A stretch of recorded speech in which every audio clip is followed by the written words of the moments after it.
স্বামী বিবেকানন্দ বলেছেন, জেগে ওঠো, সচেতন হও এবং লক্ষ্যে না পৌঁছানো পর্যন্ত থেমো না। মস্তিষ্ককে উচ্চমানের চিন্তা ভাবনা দিয়ে পূর্ণ করো। দিবারাত্র এগুলোকে তোমার সামনে রেখে চলো, এগুলোর থেকে মহান কাজ বেরিয়ে আসবে। স্বামী বিবেকানন্দ বলেছেন, নিজের জীবনে ঝুঁকি নিন। যদি আপনি জেতেন তাহলে নেতৃত্ব করবেন, আর যদি হারেন তাহলে আপনি অন্যদের সঠিক পথ দেখাতে পারবেন। উঠে দাঁড়াও, শক্ত হও, দৃপ্ত হও, যাবতীয় দায়িত্ব নিজের কাঁধে নাও। তুমিই তোমার নিয়তির স্রষ্টা। তোমার যে পরিমাণ শক্তি প্রয়োজন সবটা তোমার মধ্যেই রয়েছে।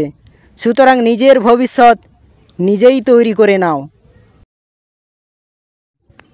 স্বামী বিবেকানন্দ বলেছেন, মনের মতো কাজ পেলে অতি মূর্খও করতে পারে। যে সকল কাজকেই মনের মতো করে নিতে পারে সেই বুদ্ধিমান। কোনো কাজই ছোট নয়। সকল কাজ করো, কিন্তু অনাসক্ত হয়ে করো। কাজের জন্যই কাজ করো, কখনো নিজের জন্য করো না। চালাকির দ্বারা কোনো কর্ম হয় না।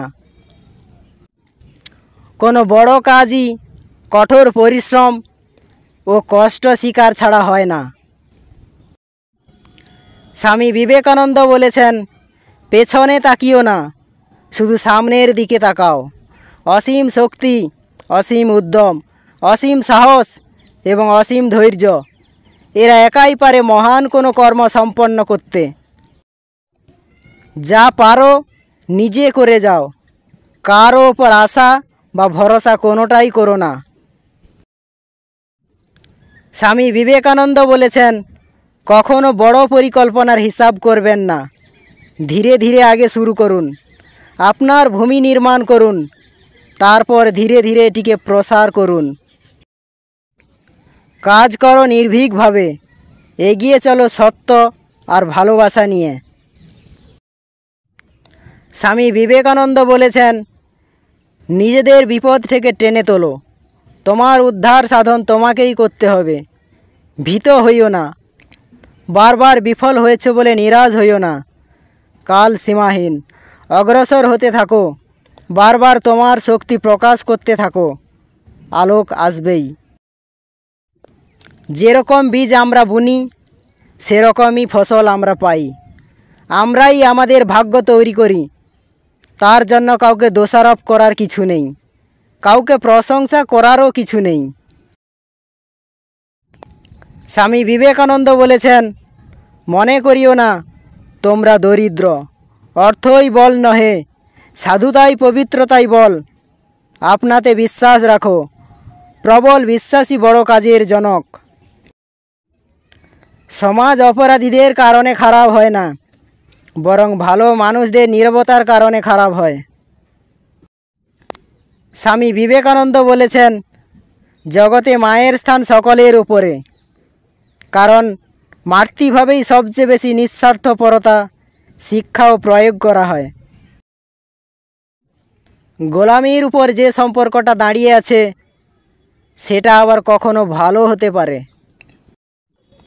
স্বামী বিবেকানন্দ বলেছেন, যেখানে মেয়েদের স্বাধীনতা নেই সে জাত কখনো উন্নতি করতে পারে না। একটি রাষ্ট্রে অগ্রগতি জানার সবচেয়ে ভালো উপায় হলো সেই রাষ্ট্রে নারীর অবস্থান। ভারতের জননী আদর্শ নারী, মাতৃভাবী আদর্শ ও শেষ কথা। মেয়েদের উন্নতি করতে পারো, তবে আশা আছে, নইলে পশু জন্ম ঘুচবে না। ভারতীয় নারীদের যেরকম হওয়া উচিত সীতা তার আদর্শ। আমরা স্ত্রীলোককে নীচ, অধম, মহাহেয়, অপবিত্র বলি। তার ফল আমরা পশু, দাস, উদ্যমহীন, দরিদ্র। স্বামী বিবেকানন্দ বলেছেন, 500 পুরুষের সাহায্যে ভারতবর্ষকে জয় করতে 50 বছর লাগতে পারে, কিন্তু 500 নারীর দ্বারা মাত্র কয়েক সপ্তাহের মধ্যেই তা করা যেতে পারে।